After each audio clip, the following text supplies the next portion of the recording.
Assalamualaikum warahmatullahi wabarakatuh. Nama saya Rahmatullah dari Prodi Akuntansi dengan nomor NIM 19035004 Fakultas Ekonomi Universitas Pancasila di Bekasi dalam mata kuliah yaitu Auditing 1 dengan dosen pengampu yaitu Ibu Desi Arigawati SEAK MSI. Dalam video ini saya akan sedikit menyampaikan tentang auditing definite. Baik, yang pertama itu adalah pengertian auditing. Auditing atau pemeriksaan dalam arti luas adalah evaluasi terhadap suatu organisasi, sistem, proses, atau produk. Audit dilaksanakan oleh pihak yang kompeten, objektif, dan tidak memihak yang disebut auditor. Berikutnya adalah pentingnya auditing.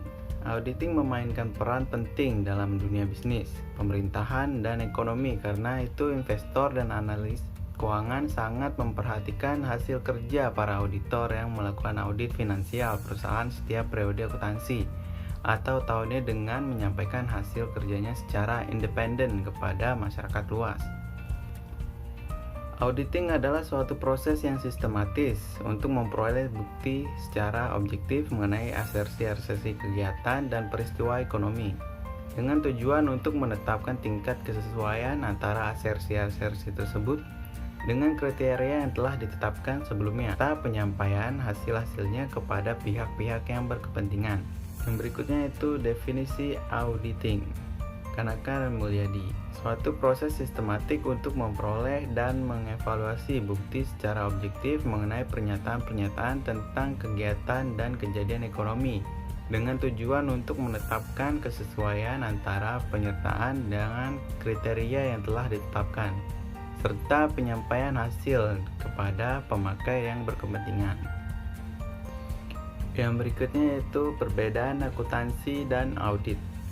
Akuntansi yaitu pencatatan, pengklarifikasian, dan peringkasan kejadian ekonomi yang terjadi untuk tujuan menyediakan keuangan informasi yang digunakan dalam pengambilan keputusan. Sedangkan auditing yaitu penentuan apakah informasi yang dicatat dengan benar mencerminkan peristiwa ekonomi yang terjadi selama periode akuntansi.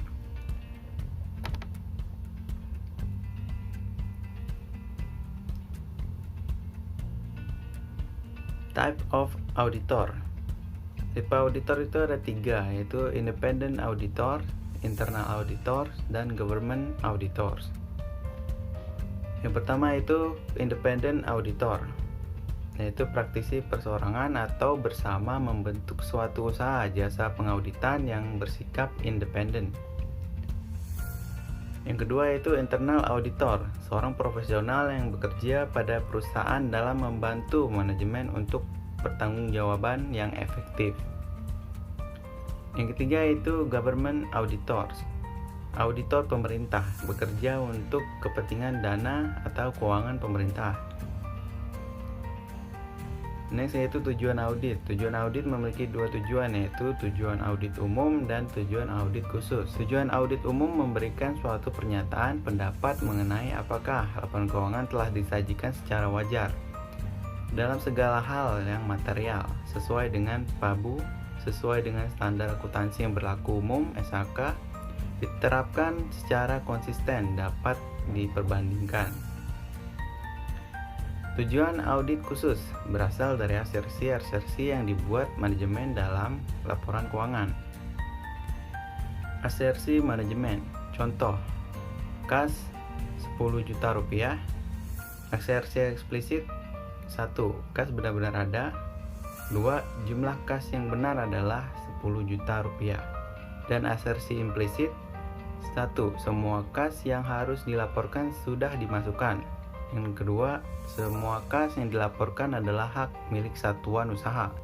Dan yang ketiga, tidak terdapat pembatasan dalam penggunaan kas. Yang berikutnya itu asersi laporan keuangan. 5 golongan asersi laporan keuangan. 1. Keberadaan atau keterjadian. 2. Kelengkapan. 3. Hak dan kewajiban. 4. Penilaian atau pengalokasian. 5. Penyajian dan pengungkapan. Keberadaan atau keterjadian. Asersi keberadaan atau keterjadian berkaitan dengan apakah aktiva atau utang satuan usaha ada pada saat tanggal tertentu dan apakah transaksi yang dicatat telah terjadi selama periode tertentu. Standar profesional akuntan publik. 1. Keahlian dan pelatihan teknis yang memadai. Dalam setiap profesi terdapat suatu yang sangat berharga pada kompetensi teknis dan kompetensi 3 faktor, yaitu 1. Pendidikan universitas formal untuk memasuki profesi. 2.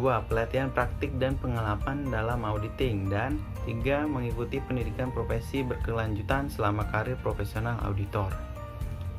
2. Independensi dalam sikap mental. Auditor juga harus bebas dari pengaruh klien dalam melaksanakan audit serta dalam melaporkan temuan-temuannya.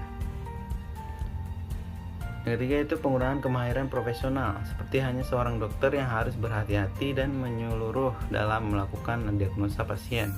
Maka auditor pun juga harus memiliki kesungguhan dan kecermatan dalam melaksanakan audit, serta menerbitkan laporan atas temuan-temuannya.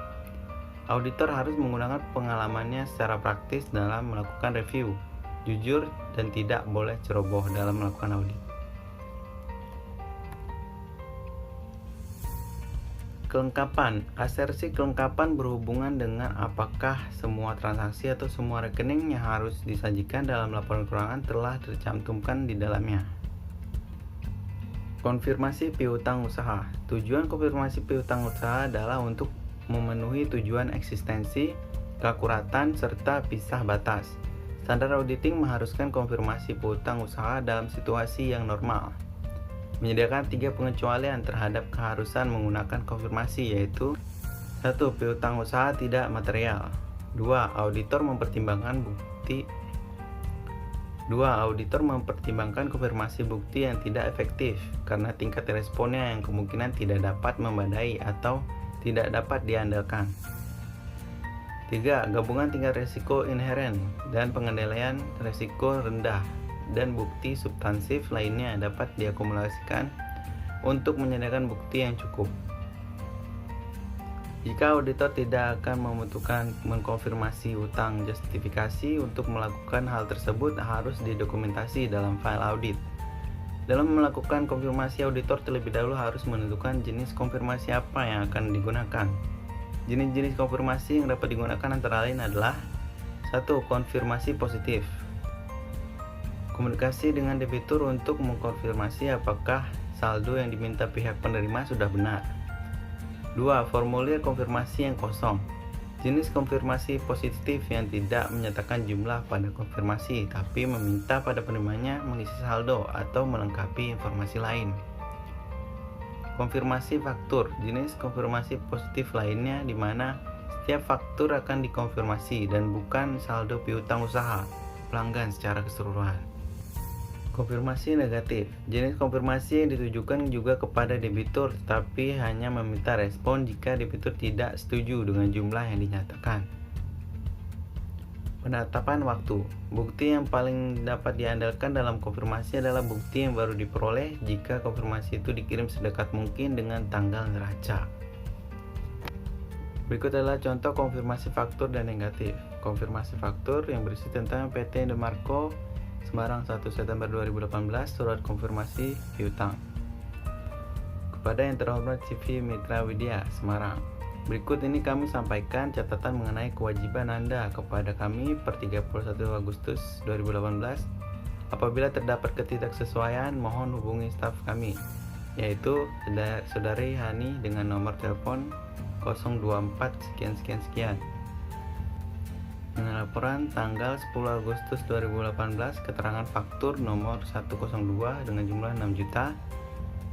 Tanggal 20 Agustus 2018, keterangan faktur nomor 243 sebesar 7 juta rupiah. Tanggal 30 Agustus 2018 dengan keterangan faktur nomor 104 dengan jumlah 5 juta rupiah. Dengan pemberitahuan dari kami, terima kasih, hormat kami.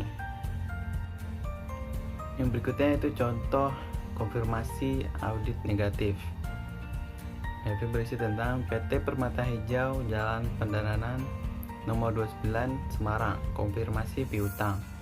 Kepada yang terhormat Direktur Keuangan PT Antariksa Jalan Kuningan nomor 3 Yogyakarta, konfirmasi ini kami kirim untuk kepentingan auditor independen kami.